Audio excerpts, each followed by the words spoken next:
Hi, welcome to Burning the Couch, the podcast where we pull back the curtain on the mental health system and other systems that claim to protect us and serve us, and truly ask, who are they serving? And also, who do they fail? Do they really protect us? Do they really work? I'm your host, Brooke, therapist, now turned truth teller, and in this show, we're going to get real about what happens behind closed doors, and not just in the therapy room, but in courtrooms, crisis lines, behind uh, the doors in the medical system, in your doctor's office, in communities, and even in families that are supposed to protect us, serve us, and respect us. Well, today's the third episode, and again, it's a solo episode stemming off of last week's episode. And today's episode is called GoFundMe Gate. The next episode will feature my co host, Diana, but wanted to provide just a semi brief, hopefully brief. I'm sorry. I like to talk and yap. Here we are. This is why I have this platform. Just filling in some backstory on sort of the formation of this show. It was a big part, my GoFundMe earlier this year was a big part of changing my perspective on a lot of things, including the mental health system, and the birth of this podcast and stories that I'm going to personally tell, and my co host is going to tell about her survival. But my co host today, if you're watching this on YouTube, is this raggedy looking plant behind me. I'm sorry, Lori, my landlord, if you're watching it, because this is her plant. Yeah, I need to obviously prune the dead leaves and water it. Yeah. I've kind of forgotten about it since I'm here now 2 or 3 times a week versus 5, 6 days a week. Because my lovely friend Abby is now subleasing this office. And just reflecting on, I've gone through a lot of change in my life, and not just in like, I want to be like, in the last like 2 years since my separation and divorce. Yes, but in the last like 3, 4 months, it's been pretty wild since the end of June. Not gonna lie. I was praying that life would stay, fairly stable, especially escaping domestic violence. Yeah, it's constant survival mode. And I thought I was riding the struggle bus last year with 90% custody, working for myself, caring for clients. No, that was normal. I was normal. I'm so used to the grind. Go, go, go, go, go. Work your booty off. Um, I'm not gonna lie, making 6 figures in a year by myself, I was really freaking proud. And now thought 2025 would just keep propelling me upward. More clients, a beautiful new office, the whole shebang. It was really hopeful.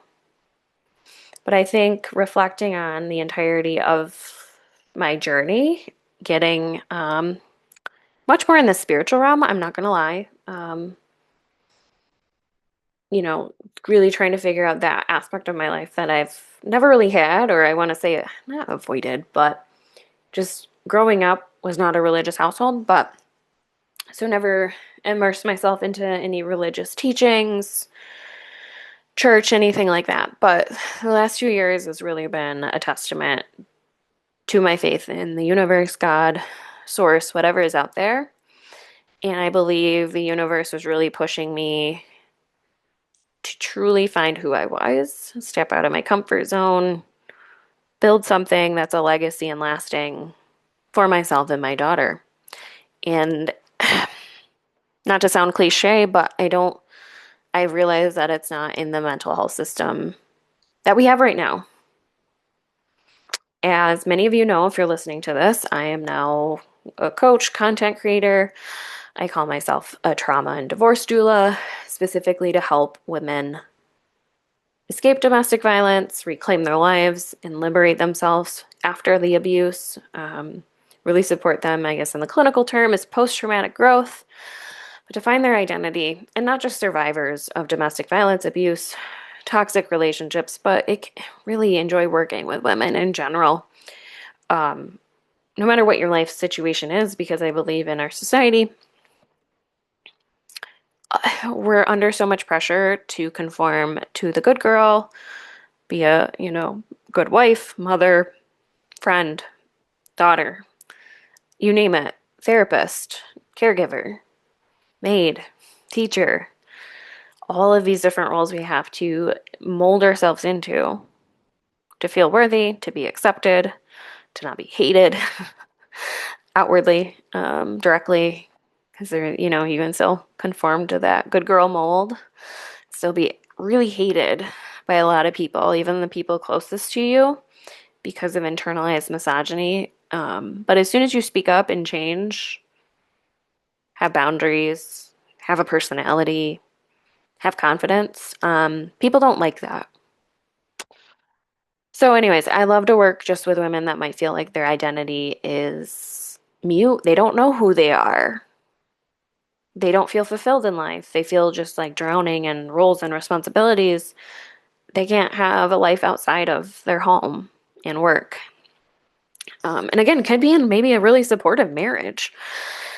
I just think, again, I think I said it in the previous episode, the systems we're under force us to conform and choose early on to become a mother, have babies early, because we have a biological ticking time clock and they scare you at the OBGYN and you don't want to have a geriatric pregnancy.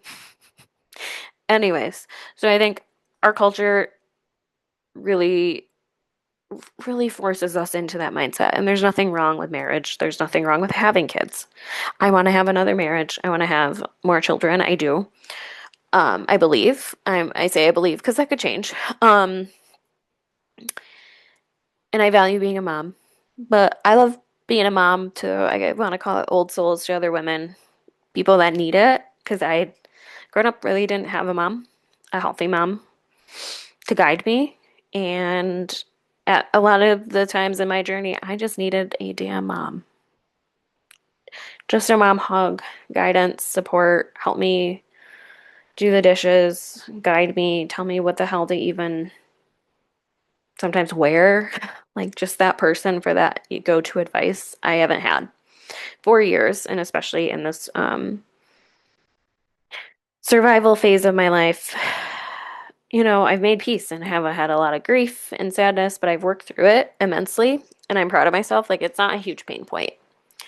But anyways, that's kind of my backstory of formulating my, business and working with people one-on-one, women to kind of do all of that, reclaim their voice, find financial skills, be creative, have confidence, have an identity. Because I think even maybe with a mom, we don't have that person fully to maybe push us outside of our comfort zones because we're taught to stay small and play it safe. So, this has been in the back of my mind to create something like this, honestly, for about a year, I'd say. Done a lot of like last summer in 2024, a lot of self-help stuff, a lot of somatic type of healing and therapies to really just push that trauma response out of my body and nervous system that domestic violence took hold of and totally devastated my life. I just gave and gave in my marriage to the point of me being completely depleted. I have so much. I'm not even going to say shame. Like, I don't feel shame talking about this. That's why I'm here on this podcast. I did have a lot of shame and wanted to just stay in hiding and go back into the good girl role and be accepted and go back into dating and just try all over again and learn how to spot the red flags of an abuser to avoid all of that. But I'm glad I didn't. I dove headfirst into me. And now, I can say, like, yes, there was definitely parts I don't like that how I acted or was in my marriage. I won't say I'm ashamed of them or I was highly toxic because survivors get a lot of flack and shame when they're like, it takes two. when other people question them of like, well, what part did you play in the breakdown of the relationship? And it just, you're already in a shit spot as a survivor. You feel like you're backed in a corner. You're already judged. As a woman, especially, yes, there are male survivors. I'm not trying to discount that here. I'm just speaking from my lived experience as a straight, white, heterosexual female. Um, and I know I have privileges being a white female compared to women of color. And I just, but ultimately, I know survivors get questioned a lot. People deny your credibility. People attack your character. They look down on you. If you've endured trauma, especially as a woman, there's an intense amount of shame and judgment from the court system, the mental health system, just people in general on social media. The amount of times I've been called four-letter words and a bitch and the C word is exhausting. But like my healing, though, I feel strong as fuck being able to say, like, it doesn't truly bother me. I don't take it personally like I used to. I stand strong and sovereign in my story and the role I played. Because I can say, yes, if I was in a healthier mindset and maybe older and more mature, um, I would have done things differently. I would have left sooner. I would have been opened up more about the abuse without shame, because the shame kept me silent even in my own therapy sessions. So I was such in like the good girl role and have been conditioned to take on everything and believe everything was my fault and was blind to the abuse. Listen to the previous episode. I explained much more in depth about why I was with my family dynamics. But I have learned, obviously, in a domestic violence situation that I won't even call it a relationship. You know, it's like a hostage situation. So I have a lot of sadness and grief for the versions of Brooke and what she went through. And I can understand why at times I did what I did and reacted how I did because of the whole entire picture, which most people don't take into account. They don't have a therapist brain. They've lived in abusive dynamics themselves and they're blind to it.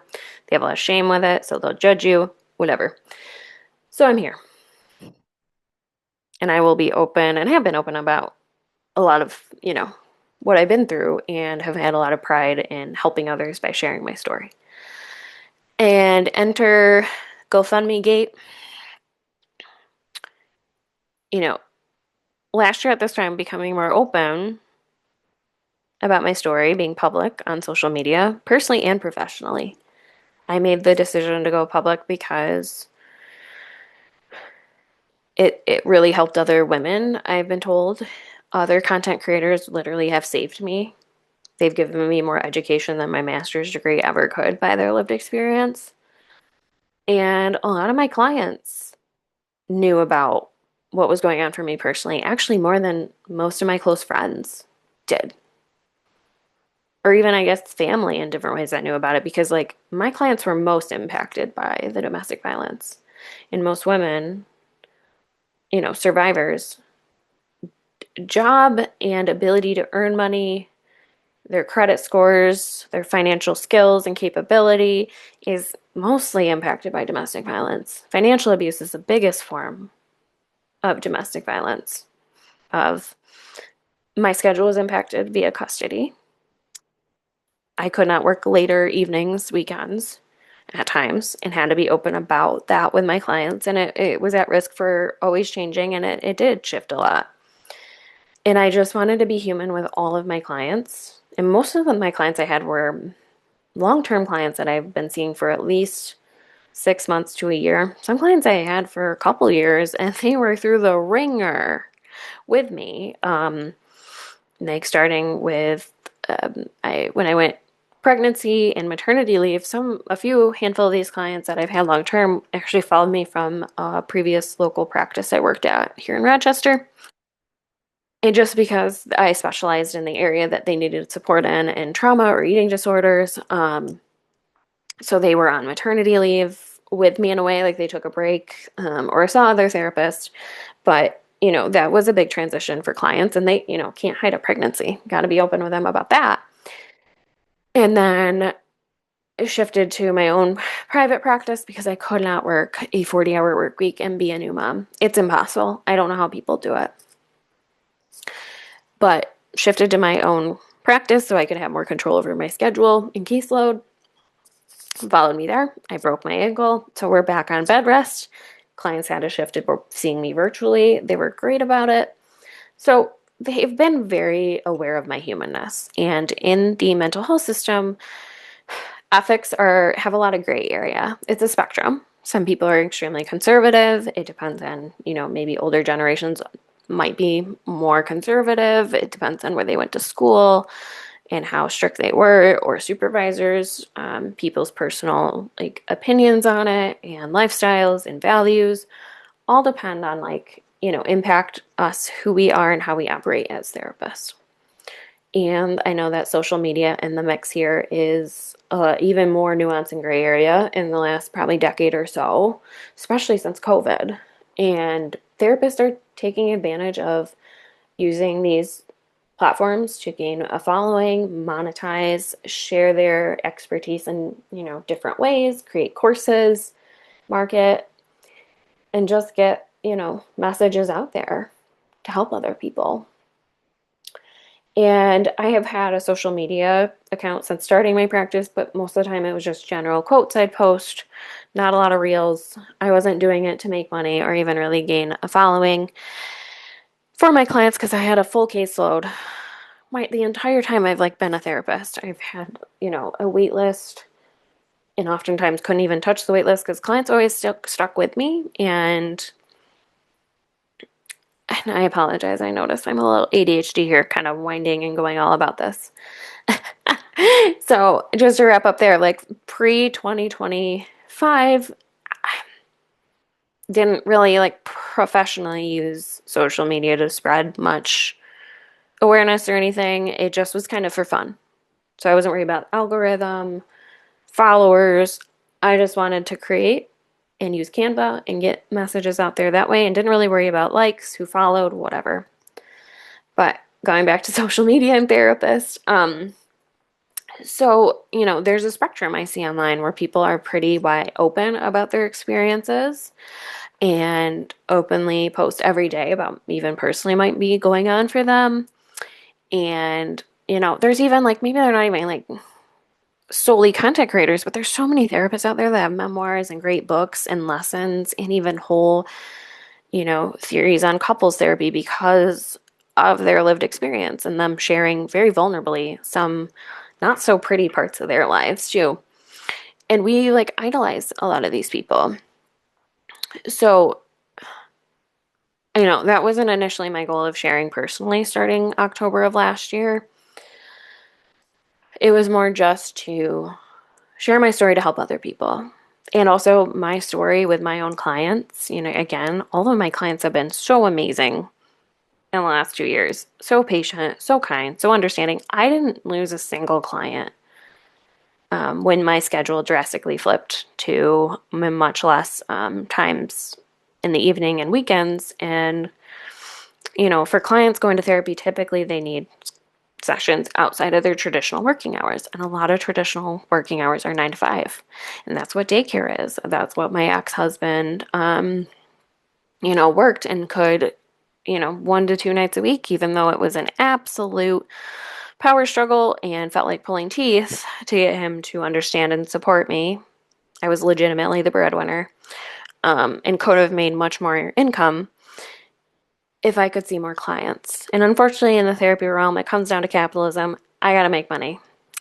And if I'm a good caregiver in that way, we might as well capitalize on it. But story for another time with financial abuse.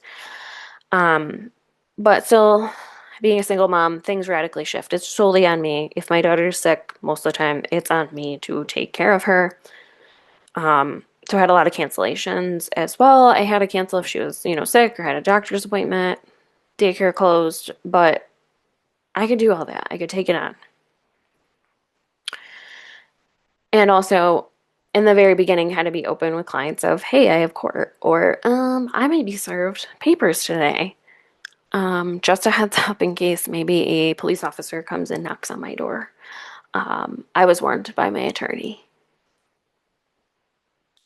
Yeah, I had to be really open and vulnerable with clients about my life situation. And again, they were all fabulous. They were all understanding. And they're like, oh my God, like my therapist is human too, was often kind of the response we get. So fast forward to March of 2024 or 2025, I'm sorry. I'm in this new office now. I switched offices in January, moved all of my stuff, from 15 minutes down the road, like literal furniture, all by myself. Got my tool bag in hand, took apart, a desk, put together bookcases, coffee table, whole other couch, all by myself. So, as a business owner, that takes off time away from clients. That costs money. But I made the judgment to do that based on my finances. I could take a hit. And in February as well, there were some remnants of still needed to like move some furniture, get stuff settled in here. And then there's also like, school closures because of the weather, sick kiddo, all of that stuff. So January and February, I did lose some time. There was a snafu with insurance payments as well, like a delay in a direct deposit I needed for a big chunk of money. So a lot of stress. March, there 2 days in a row, which happened to be on I believe the solar eclipse, or lunar, I don't remember, but March 13th, 14th-ish, our office furnace, caught fire twice, one after another. Office was incredibly hot, could smell gas, obviously fire. There wasn't a ton of damage, but I just couldn't be in the office for a few days to like repair all of that. As a therapist, I have to move clients. It's not like I can just shift people to like the next day or, automatically like get brand new clients a day or two later and make up the revenue lost.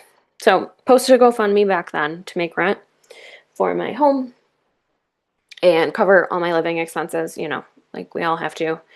Because when you're a domestic violence survivor, everything is so much more survival mode because everything rests on you, but also any move you make can be used against you in court, used against you for custody.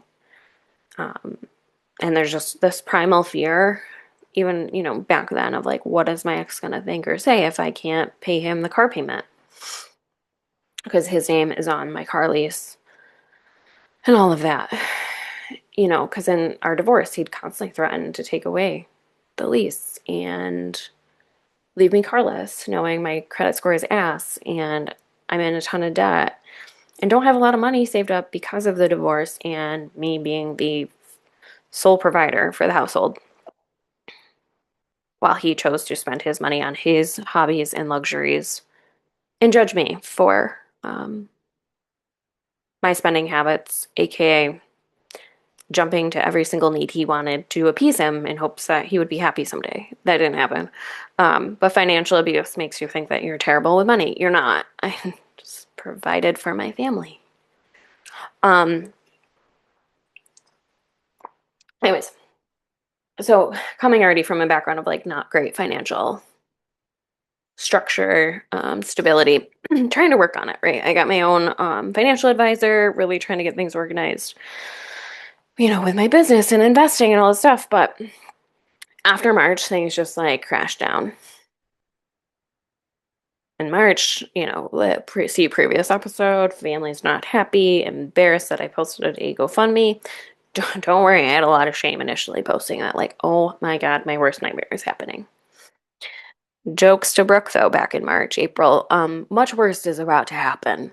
So buckle up. So maybe universe's first, challenge and push to really truly look at, you know, my life because I've been, and a lot of us have been pushed just to work hard, hard, hard, and you'll get results. The hustle culture. Yep, that's true until everything in life out of your control can come at you all at once And you can hustle your ass off and make six figures, but that's not guaranteed. Literal, like, barriers can come up. So, got through March, got through April. Things were starting to look up, be normal.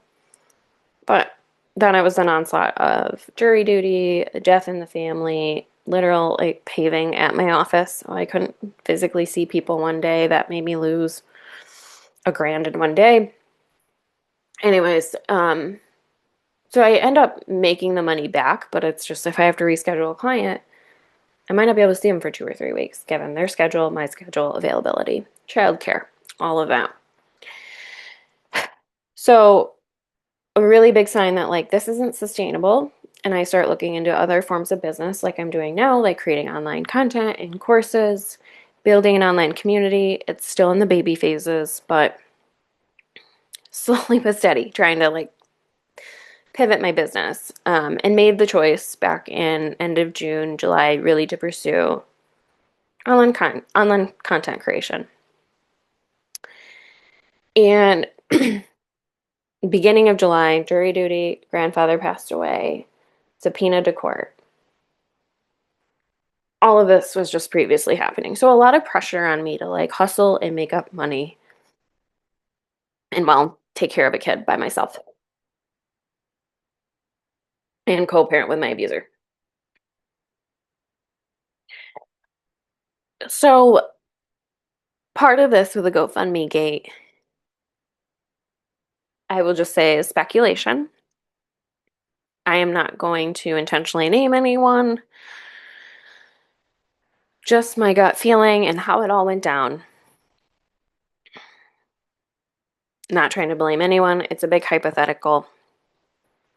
But it was one really devastating that with my GoFundMe gate, my GoFundMe and my social media content was put in the spotlight.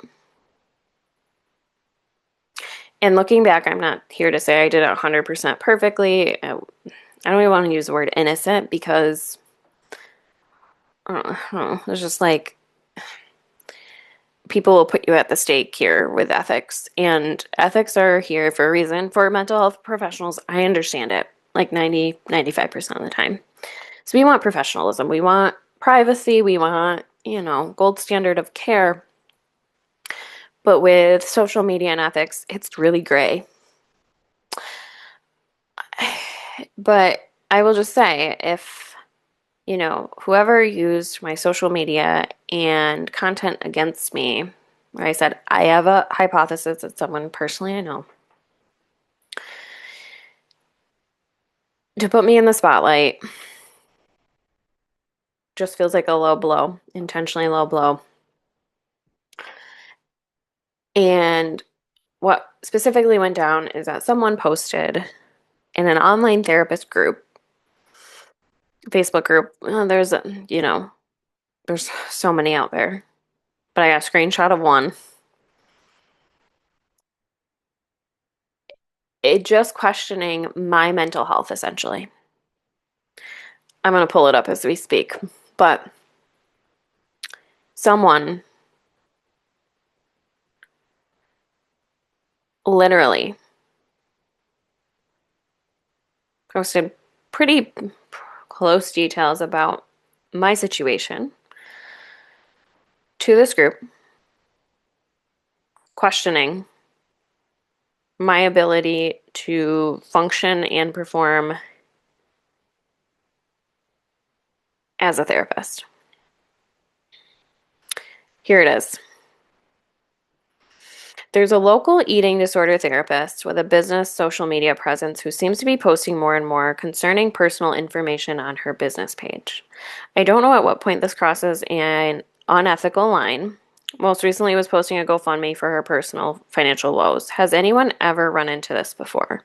I used to refer potential clients to her if I was full and have stopped because I have serious questions about her current ability to work with clients professionally, but I'm not sure if I should be doing more.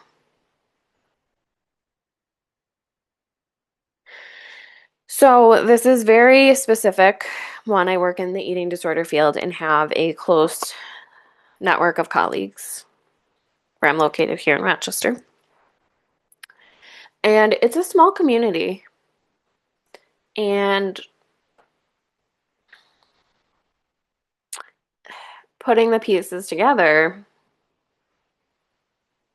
I could narrow down to maybe a couple of people. But regardless, some of the comments, I had some hope reading this post of other therapists, which this group is international, so it's not just local to Rochester. People questioning like, did you talk to her? What do you mean? Get more details. You maybe should connect with her, maybe provide feedback if you have concerns. And I was posting more on my professional page about my lived experience, actually for a full, since October of last year. And used a lot of my lived experience in combination with psychoeducation, data, resources to say, hey, I've lived this. This is how I've overcome it. This is my perspective on it. This is current events. This is what's going on for me in conjunction with government changes as a survivor. So it just doesn't sit with me well, where I know, again, like I'm aware of the gray lines and I know that there's going to be some conservative therapists that I think have some things like therapists shouldn't be on social media at all. So like those people aren't going to agree with me no matter what. But there's tons of therapists out there that post very personal stuff. Like seeing a male therapist post like his wife's giving birth, like literally in the hospital, right? And like providing updates of like the risks of the birth. The dude's still practicing, right? Um, Actually like gets claimed to be a hero for being so vulnerable. But anyways, there's no shade to this guy. It's just the culture we live in. A woman posts that she's going through trauma or struggling, and other people are going to judge her much more critically than this man posting about his maybe the birth trauma him and his wife went through. Clients still see him. So, and I can, and do take accountability. I can see like how maybe it can be blurs lines with finances with clients, but for me, I'm human. Eventually, like, if I literally can't drive my car to work, I got to be open with my clients about it. And I can't lie or say, like, right, like, my ex took my car away because I can't afford it, or I'm going to be in court now for custody, or I don't know. There's a whole myriad of things that could crumble down when you don't have access to money in this capitalist society. And also, I don't know any other human, when you're in pure survival mode with no support, you're drowning. You're not, right? I'm not trying to play victim and be like, you're not thinking rationally. And still, like, I look back on my social media and I don't have any regret, honestly, or shame. And also how it directly impacted my current caseload. Having one to discuss this after this person posted my GoFundMe story to this group, because thousands of therapists then flooded my page and DM me. And anyways, we'll get to that in a second. So long story short, I don't really have any regrets with what I've posted. I've helped more people than this maybe hindered. I think I've hindered my caseload more by not even being more fully honest with some clients, being like, I'm really sorry. I'm in a shit spot of like, sorry, my daughter's kind of sick again or can't go to daycare, or there was a change in her schedule, or a lot of different barriers. Because as a therapist, right, trying to really honestly be professional and have that line. For a few clients, I didn't say it enough why maybe I had to move my schedule around often, and those were the clients that lost trust with me and I did lose. So anyways, this post and other, therapist comments that maybe agreed with this anonymous poster, right, was really more not even about like It was about the GoFundMe, yeah. But it could easily prove like I'm not soliciting money from clients. I'm not upcharging their session fee by a ridiculous amount by 50 to $100 overnight. And honestly, like couldn't really raise my prices for clients because I felt like such an asshole for sometimes rescheduling so much. So not only do I reschedule a lot at times, but also now I'm going to add more money to your fee, which would genuinely help me, yes. But in the realm of mental health, I'm weighing like, how is this going to impact my client that way versus as a business owner, it's a tricky balance. But I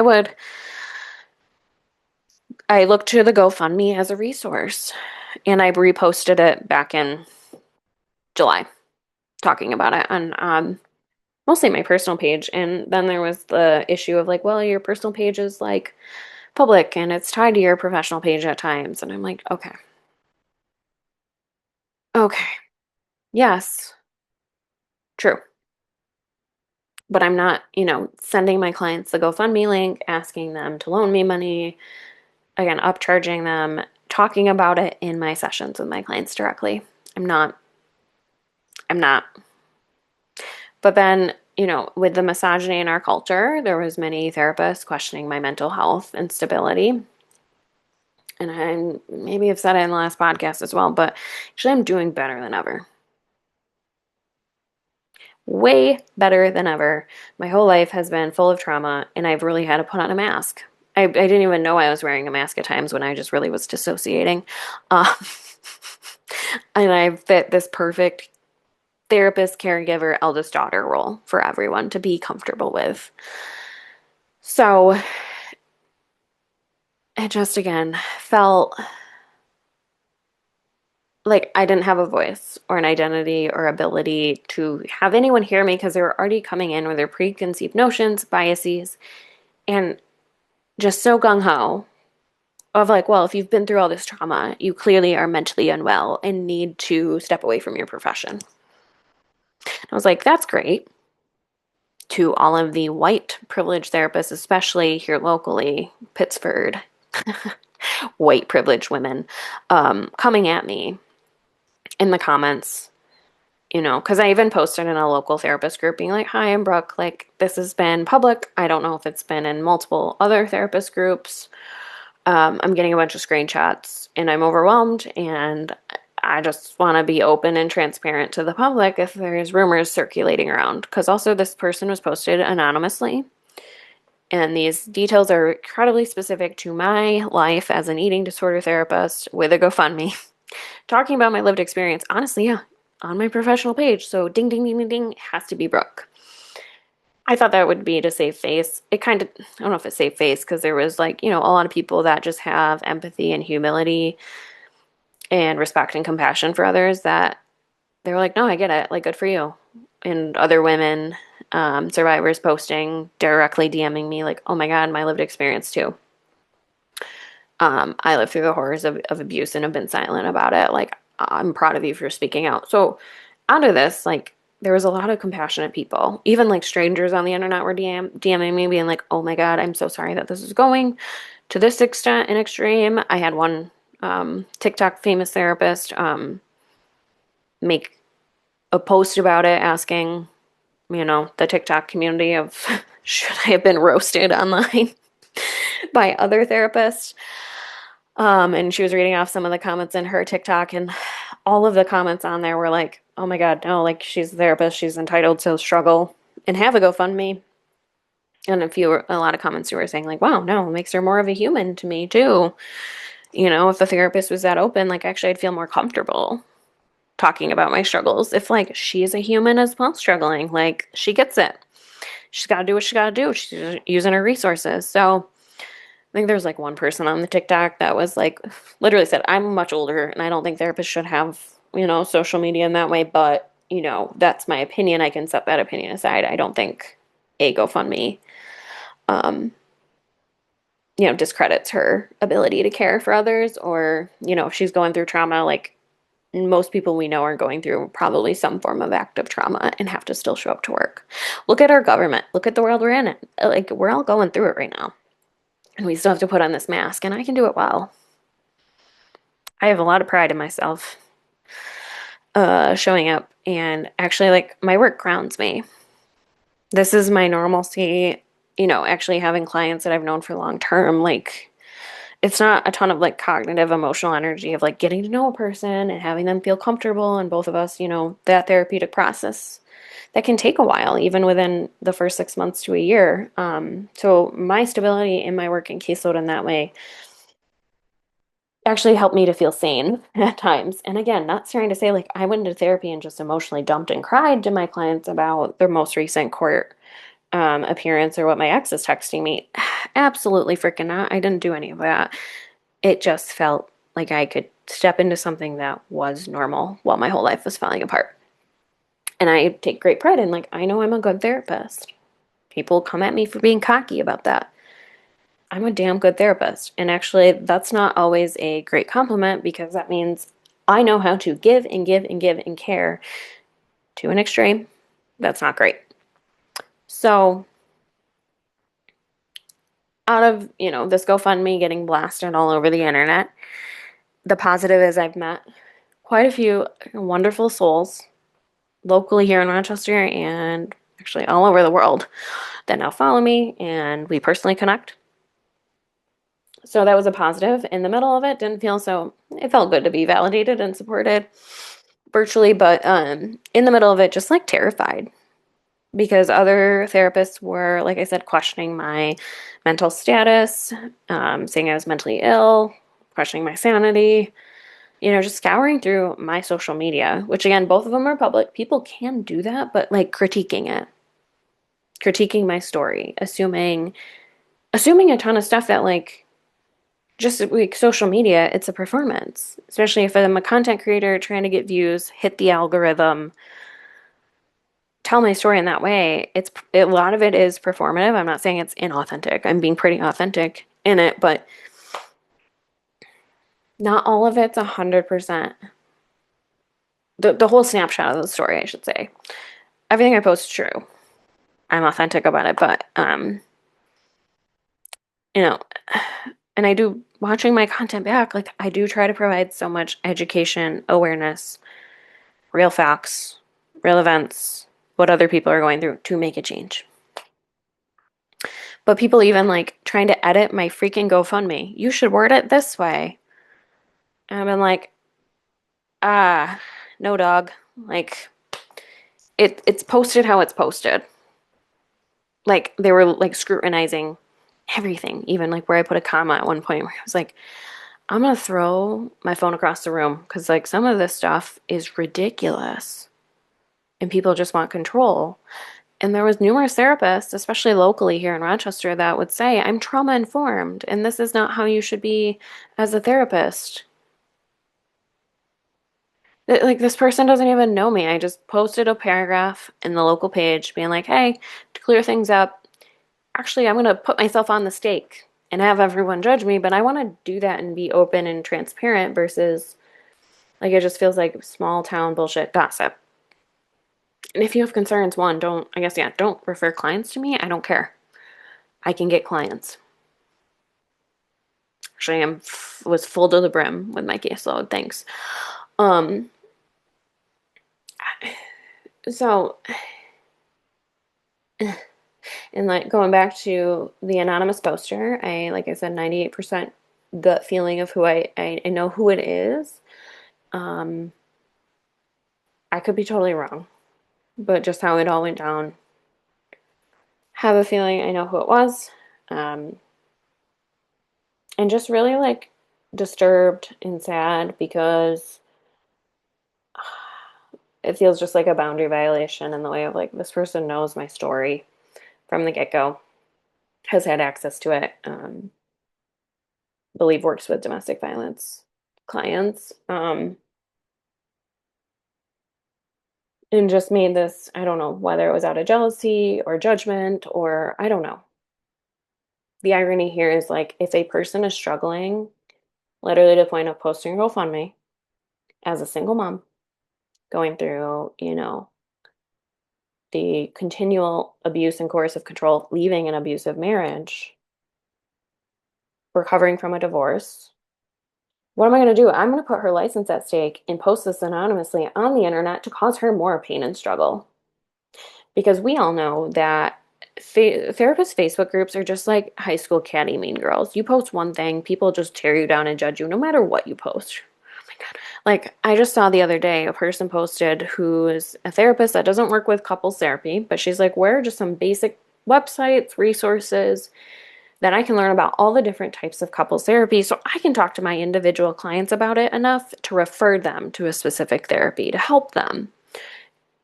I thought that was pretty straightforward, but like literally, like therapists were going on there and telling her to like stop being a therapist as well. Like, if you don't know about couples therapy, like calling her stupid or shaming this person. It was wild. Wild. So it's brutal in these therapist groups. And again, I don't know if it was what the intent was behind it. You know, like I said, just whether I know this person or not, this person is local to my community and close to my eating disorder network circle, knows me enough that could have reached out.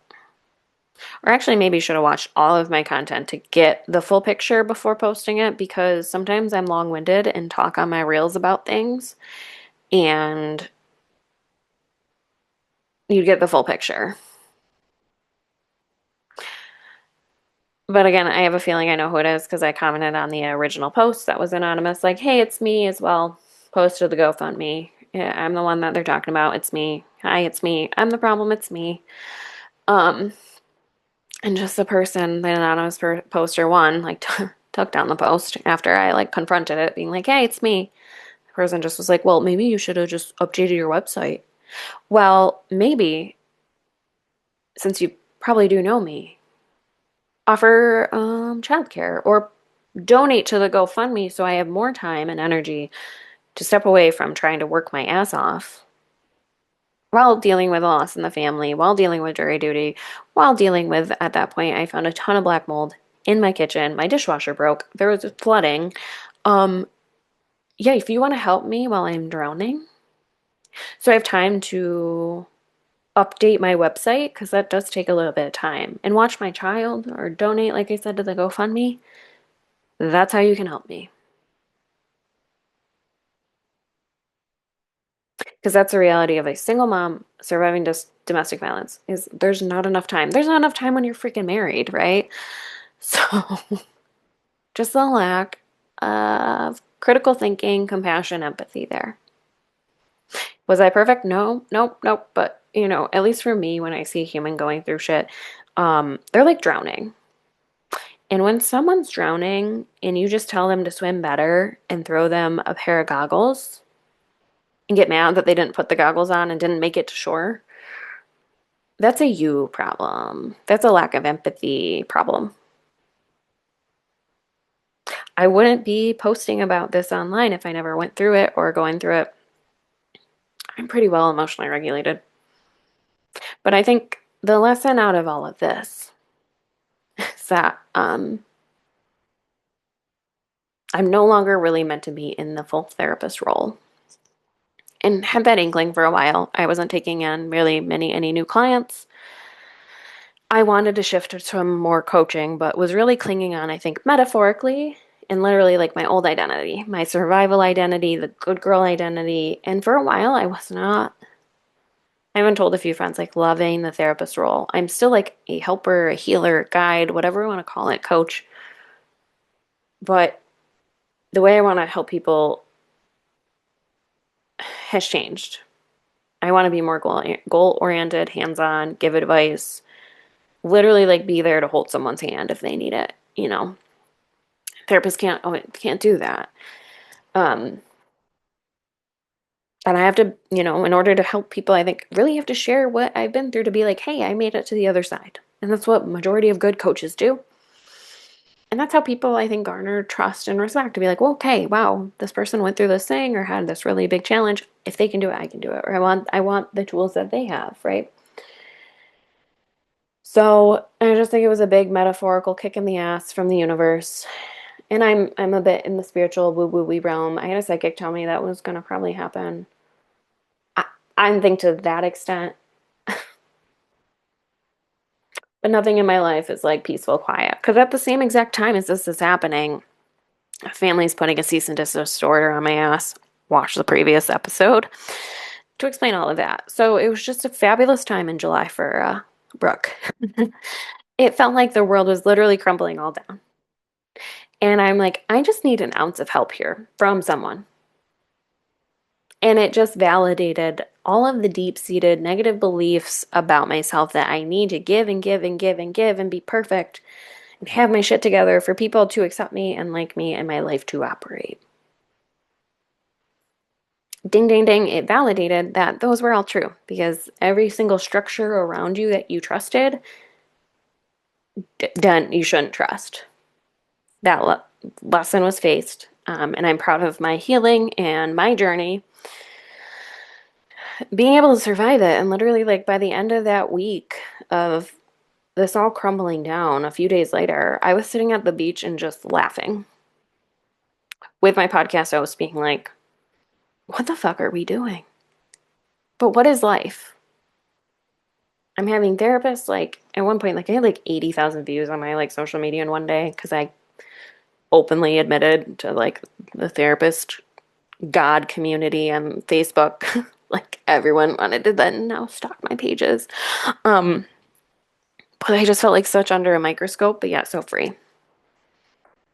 Because now I realize, like, even as therapists can be pretty crappy humans and judgmental. And I was like, I don't want any of you that are judging me to ever be my therapist. Because yes, could I have done better and differently? Sure. But I don't need a lesson out of this. I don't need to be punished. I'm a human struggling under the systems that are built to not protect us. I'm already struggling.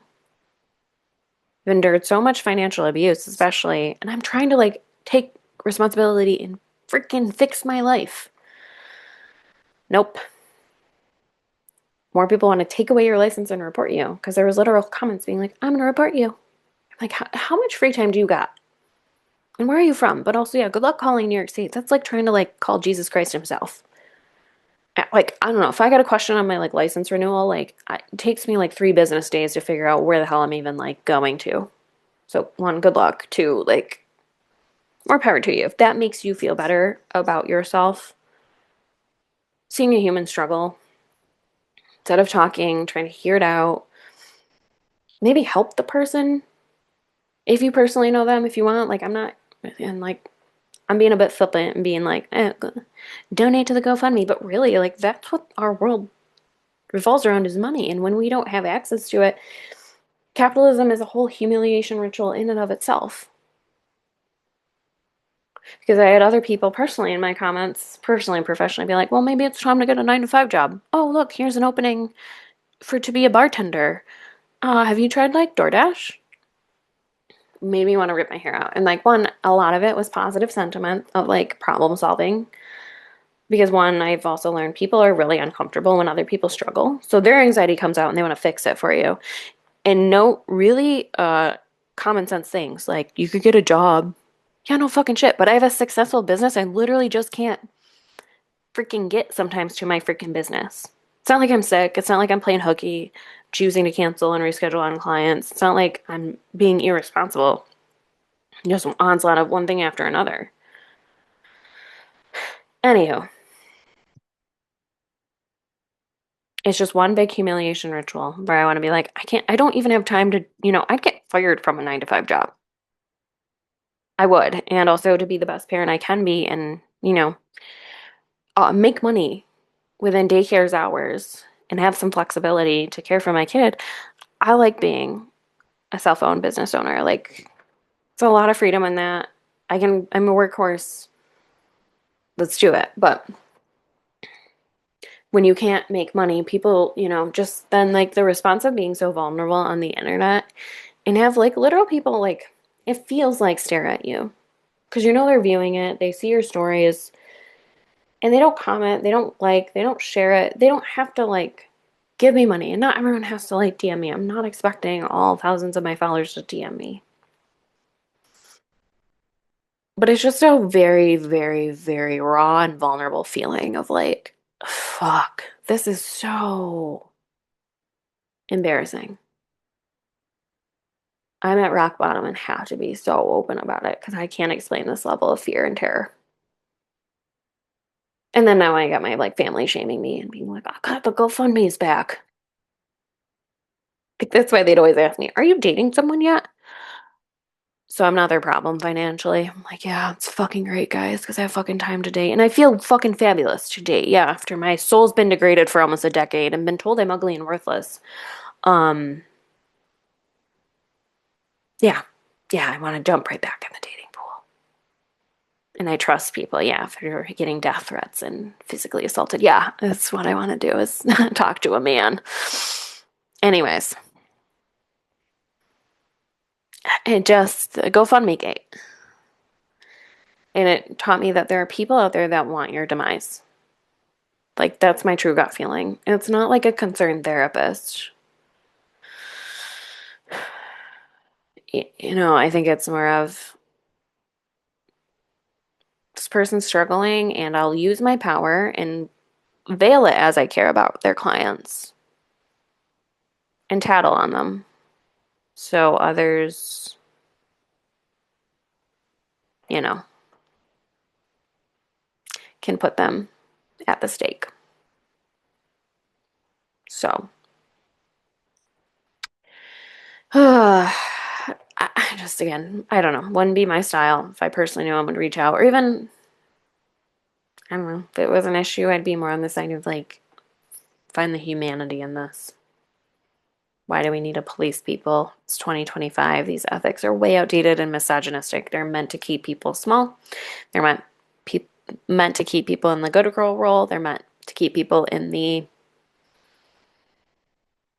stay silent, don't struggle, be perfect. 'Cause that's how our culture thrives. Perfection.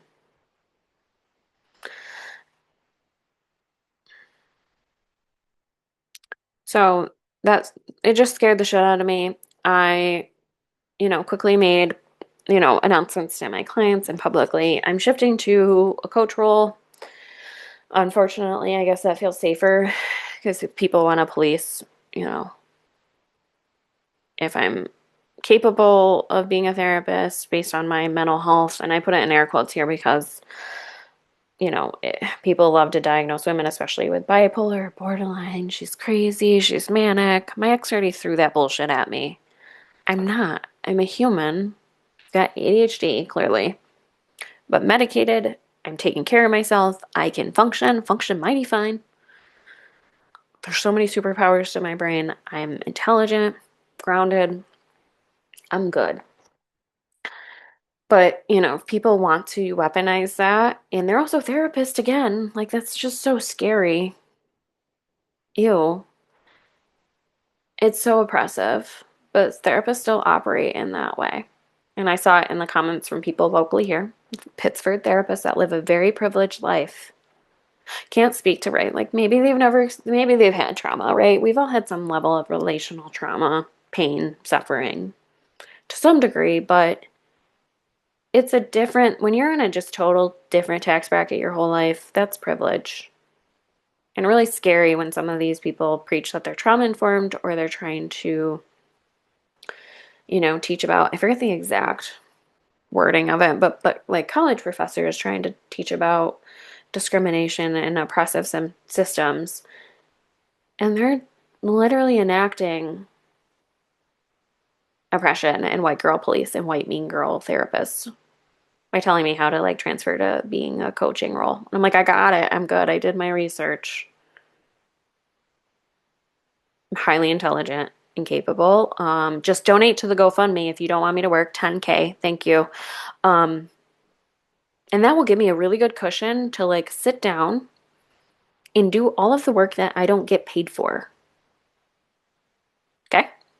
Thank you. Like, genuinely would be so grateful if that could happen. And then you can like alleviate your fear of me struggling and I don't know, like the boogeyman impacting my clients.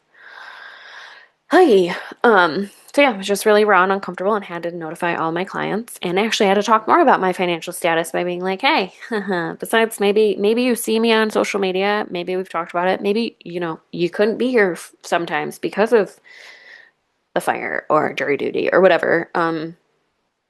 Clients aren't stupid, and that also my last point is like that just shows the amount of trust therapists don't have in their clients that have had trauma and how they probably keep them still in a traumatized state by being shamed and not maybe truly helped with compassion and care and respect. Because a lot of people see, like, I see it in the comments of like, our clients are just so sick. You need to be on point and take care of these clients. You need to have a straight, clear mindset and be grounded and fully healed. Okay, I've worked with some pretty quote unquote sick individuals. I hate that term, that need higher levels of care. But I've trusted all of them with this. They're humans and they're adults.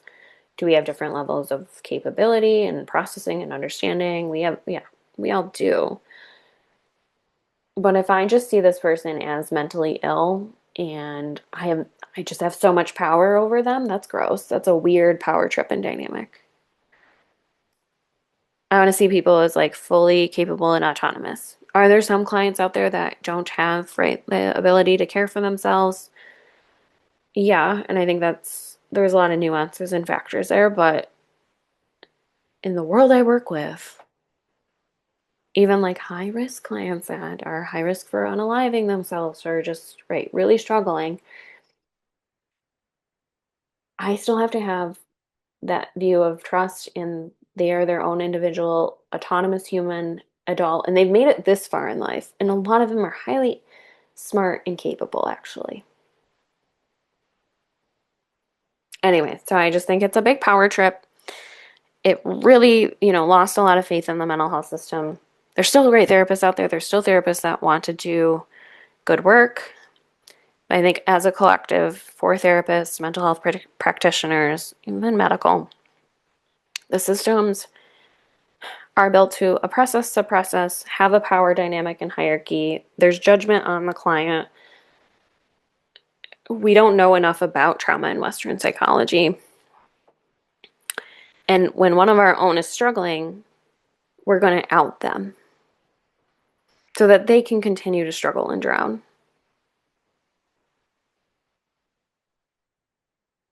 Yeah, I don't know, make it make sense, but we're supposed to be the trauma-informed caring bunch.